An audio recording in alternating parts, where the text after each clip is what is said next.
വാഹനം വഴിമാറുന്നതിനെ ചൊല്ലി നടുറോട്ടിൽ ചെറിയ രീതിയിൽ ഏറ്റുമുട്ടൽ നടത്തിയിരിക്കുകയാണ് കേന്ദ്രമന്ത്രി സുരേഷ് ഗോപിയുടെ മകനും നടനുമായ മാധവ് സുരേഷും KPCC അംഗമായ വിനോദ് കൃഷ്ണയും. ഇന്നലെ രാത്രി 11 മണിക്ക് തിരുവനന്തപുരം ശാസ്തമംഗലത്താണ് ഈ സംഭവം നടന്നത്. അതിനെ തുടർന്ന് മാധവ് സുരേഷിനെ കസ്റ്റഡിയിലെടുത്ത് പോലീസ് ജീപ്പിൽ കയറ്റി മ്യൂസിയം സ്റ്റേഷനിലേക്ക് കൊണ്ടുപോയിരുന്നു. പിന്നീട് നടത്തിയ വൈദ്യപരിശോധനയിൽ മാധവ് സുരേഷ് മദ്യപിച്ചിട്ടില്ലെന്ന് തെളിഞ്ഞതോടെയാണ് കോൺഗ്രസ് നേതാവ് ആ കേസ് വേണ്ടെന്ന നിലപാട് എടുത്തത്. വെള്ളയമ്പലത്തിൽ നിന്നും ശാസ്തമംഗലത്തേക്ക് വാഹനത്തിൽ വരികയായിരുന്നു കോൺഗ്രസ് നേതാവായ വിനോദ് കൃഷ്ണ. KPCCയുടെ മുൻ സെക്രട്ടറി കൂടിയാണ് വിനോദ് കൃഷ്ണ. ഈ സമയം ശാസ്തമംഗലത്ത് നിന്നും വെള്ളയമ്പലത്തേക്ക് പോവുകയായിരുന്നു നടൻ മാധവ് സുരേഷ്. പെട്ടെന്ന് വിനോദ് കൃഷ്ണ U-ടേൺ എടുത്തതിനെയാണ് മാധവ് ചോദ്യം ചെയ്തത്. അതോടെയാണ് റോഡിലെ തർക്കം ആരംഭിക്കുന്നത്. അതോടെ നടുറോഡിൽ ഇരുവരും തമ്മിൽ 15 മിനിറ്റോളം തർക്കിക്കുകയുണ്ടായി. അതിനിടെ പോലീസ് സ്ഥലത്തെത്തി മാധവിനെ ജീപ്പിൽ കയറ്റി കൊണ്ടുപോവുകയും ചെയ്തു. മാധവിനും വിനോദ് കൃഷ്ണക്കും പരാതിയില്ലെന്ന് പിന്നീട് അറിയിച്ചതിനാൽ വിട്ടയക്കുകയായിരുന്നു. എന്നാൽ വിനോദ് ആദ്യം രേഖാമൂലം പരാതി നൽകിയിരുന്നതായി പോലീസ് പറഞ്ഞിരുന്നു. പിന്നീട് ഇരുവരും തമ്മിൽ ഒരു ധാരണയായതിനാൽ കേസൊന്നും എടുക്കാതെ വിട്ടയക്കുകയായിരുന്നു. GD എൻട്രിയിൽ രേഖപ്പെടുത്തി വിട്ടയച്ചുവെന്നാണ് പോലീസ് പറയുന്നത്. സ്റ്റേഷനിൽ വെച്ച് തന്നെ ഇരുവരും തമ്മിൽ സംസാരിക്കുകയും കേസില്ല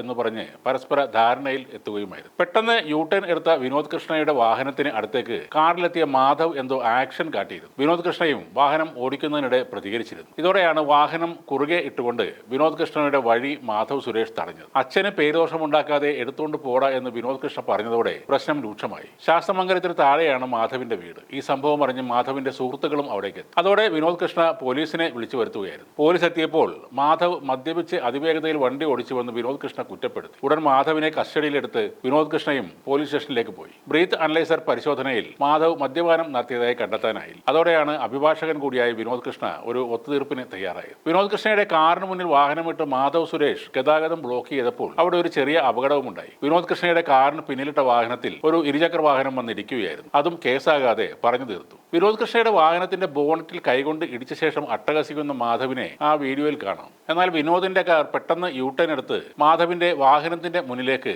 അപകടകരമായ രീതിയിൽ എത്തിയതാണ് ഈ പ്രശ്നം ഉണ്ടാകാൻ കാരണമെന്ന് പറയുന്നു. ഒരു സിനിമ ഇറങ്ങിയതിനെ തുടർന്നുള്ള ട്രോളുകൾ ഇനിയും അവസാനിച്ചിട്ടില്ല. ഇപ്പോൾ ഈ സംഭവം കൂടിയാകുമ്പോൾ സോഷ്യൽ മീഡിയയിൽ മാധവ് സുരേഷ് വീണ്ടും നിറഞ്ഞു നിൽക്കാനാണ് സാധ്യത.